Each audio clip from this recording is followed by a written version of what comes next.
Le torchon brûle de plus belle entre les employés du pétrole et la commission chargée de procéder à l'harmonisation des différentes situations en vue du paiement des droits de ces pères et mères de famille qui, depuis plusieurs années, tirent le diable par la queue, et c'est peu de le dire. Il y a de cela quelques semaines, les employés du pétrole ont lancé un mouvement de grève générale pour notamment protester contre l'attitude peu amène par rapport à la satisfaction de leurs revendications par la commission mise en place par Brice Cotero de Nguema. Faut-il se rappeler, le président de transition de passage à Port-Gentil avait, face aux emplois du pétrole, donné des garanties, assuré que tout serait enfin réglé. Mais voilà que 3 mois plus tard, le travail n'est pas allé au bout et semble-t-il qu'il y aurait comme une sorte de connivence, selon nos informations, entre la commission présidée par Arnaud Calix Tenganji, ancien employé de pétrole, ancien ministre sous Ali Bongo, l'UPEGA, le patronat du secteur pétrolier, et même l'ONEP, l'Organisation nationale des employés du pétrole, qui, jusqu'à présent, ne monte pas au créneau pour soutenir la grève lancée par les employés du pétrole, ne monte pas au créneau pour lancer elle-même un mouvement de grève en soutien, en union. Joints par téléphone, des employés du pétrole crient leur indignation, leur désarroi et menacent donc de ne pas voter pour le président de transition parce que se sentant floués dans cette affaire.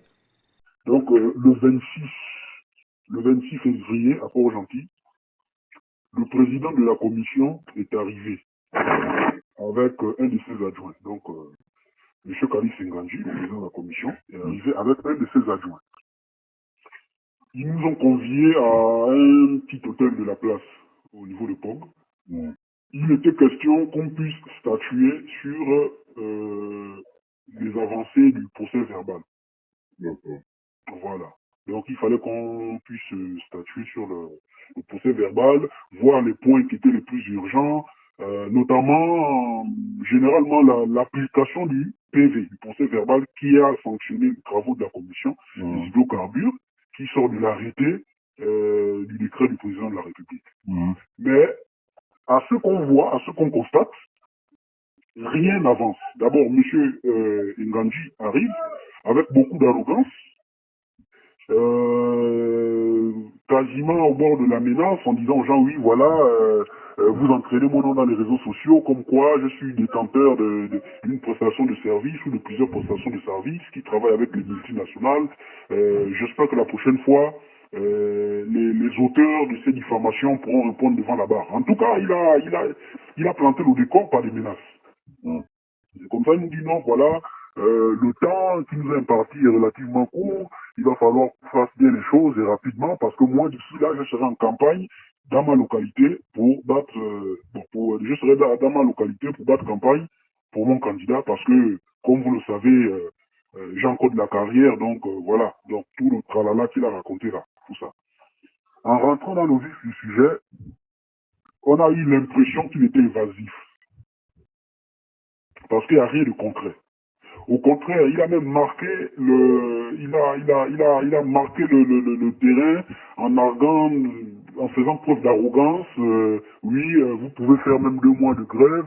On a vu avec Perenco qui avait fait 2 mois de grève, tout ça, l'ONEP qui avait fait 2 mois de grève, notamment le problème spécifique de Perenco. Vous avez vu que l'État a tenu mordicus pendant 2 mois de grève. Donc moi, je ne vous empêche pas d'aller en grève. Vous pouvez aller en grève, mais ce qui est sûr, c'est que vous assumerez les conséquences. C'est un peu ça. C'est un peu sur des propos comme ça qu'il a régné pendant toute la séance. On est sorti de là-bas, sincèrement, avec rien de positif. Juste que, on se rend compte que l'UPEGA et on va dire quoi, et la commission des hydrocarbures jouent dans la même cour. On a l'impression que nous sommes les dindons de la farce, parce que nous avons utilisé tous les recours. Nous avons fait preuve de sagesse et de diplomatie pour faire avancer le dossier. Mais on se rend compte que le camp d'en face ne conjugue pas la même philosophie que nous. Ils sont en train de traîner en longueur. On sait que ici, là, la campagne démarre. Donc, hier, il y avait réunion à Port-Gentil, comme je vous l'ai dit en introduction tout à l'heure. Ils ont planté le décor en disant, bon, voilà, d'abord, celui qui a représenté la commission ne fait pas partie de la liste des membres de la commission. Un certain Aristide Divassa, qui ne fait pas partie des membres de la commission.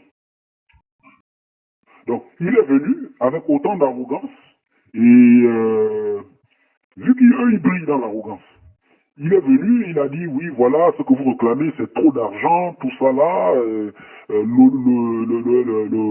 l'UPEGA ne peut pas payer autant d'argent. On a l'impression que le gars, il était perdu, il ne maîtrise pas le dossier. Mais comment Khalid Senganji,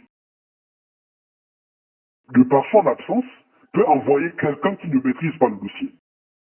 On déduit par là que les gars, ils veulent traîner en longueur, ils veulent gagner en temps, et une fois que la campagne est arrivée, la campagne est officiellement démarrée, ils viendront nous donner l'argument que la commission a été créée juste pour la période de la transition. Donc nous aurons tout perdu.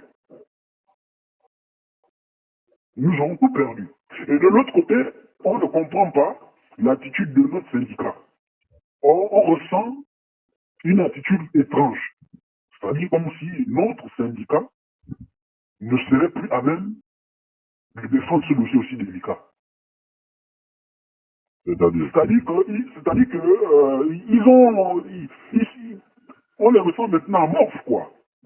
On ne les ressent plus percutants comme au début du combat. Et là, nous, certains collègues sortent l'argument de dire qu'ils ont été mouillés, ils ont été corrompus. Mais comme nous n'avons pas les preuves, parce qu'aujourd'hui, il faut éviter la diffamation, nous n'avons pas les preuves de ce que nous pensons, donc on écarte cette hypothèse-là. Mais à voir comment l'ONEP se comporte face à ce dossier-là, sincèrement. Parce que nous, ce qu'on réclame à l'ONEP, c'est d'entrer en grève.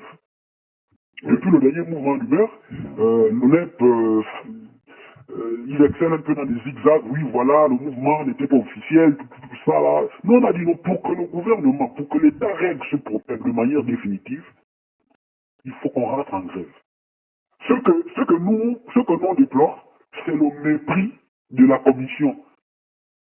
La façon, la légèreté avec laquelle il s'imprègne de ce dossier qui est aussi délicat. Personne n'est censé ignorer que nous appartenons à un département qui apporte plus de 70% des recettes de l'État. Et que nous soyons aussi marginalisés, aussi laissés au dépourvu par des personnes qui ont reçu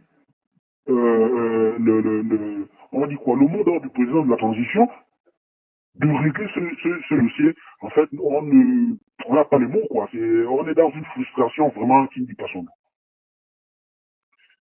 Il a dit que les prochaines retrouvailles, c'est pour le 17 mars. Donc hier, nous étions 7. Donc de hier au 17 mars, donc 10 jours. Donc, alors que le hic là actuellement, c'est que l'OTAN de réunion, le temps de différentes assises multipartites concernant ce problème-là est relativement réduit.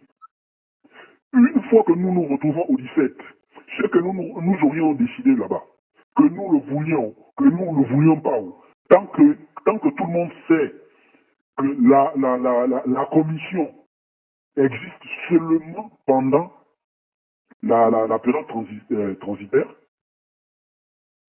nous sommes perdants. Parce que c'est écrit noir sur blanc que la commission des hydrocarbures, c'est juste pendant la période de transition, tant pour moi. Donc au sortir de là, ce qu'ils auront décidé sera appliqué. Donc nos revendications. Il nous revient que des employés du pétrole qui sont donc entrés en grève seraient aujourd'hui menacés de licenciement pur et simple, les uns pour avoir adhéré à l'ONEP qui semble les abandonner aujourd'hui à leur triste sort, et d'autres pour avoir simplement observé le mouvement de grève. Il nous revient d'ailleurs que l'un des patrons d'entreprises de placement de personnel auprès des entreprises pétrolières, un certain Gabriel Tchongo, ci-devant ancien maire de la commune de Port-Gentil, se serait déporté sur le site de Batanga où son entreprise de prestation à des employés pour demander que ces derniers sortent du site parce que la grève par eux observée perturbait la bonne marche, le bon déroulement des activités quotidiennes de l'entreprise pétrolière auprès de laquelle ces derniers étaient placés.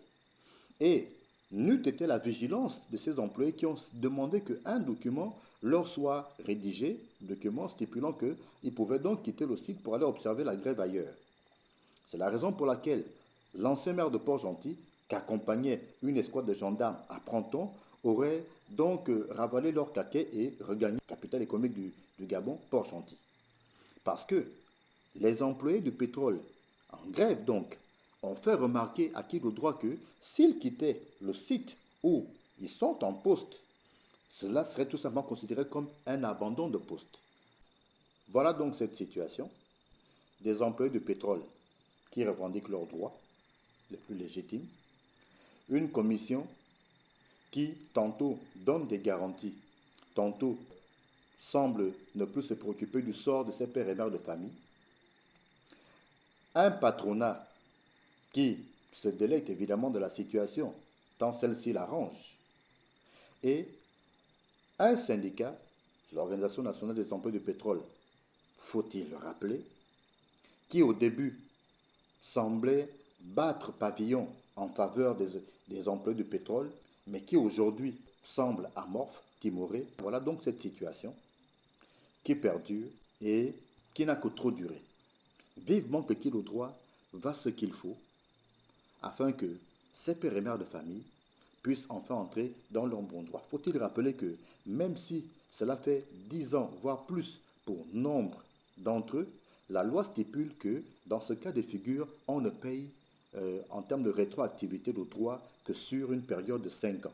Il y a des pères et mères de famille qui sont incapables de payer leur loyer jusqu'à aujourd'hui, des pères et mères de famille dont les enfants ne sont pas scolarisés, des pères et mères de famille qui passent pratiquement pour des crèves la faim. Tout ceci est-il normal? Certainement pas. Très bien, on avance.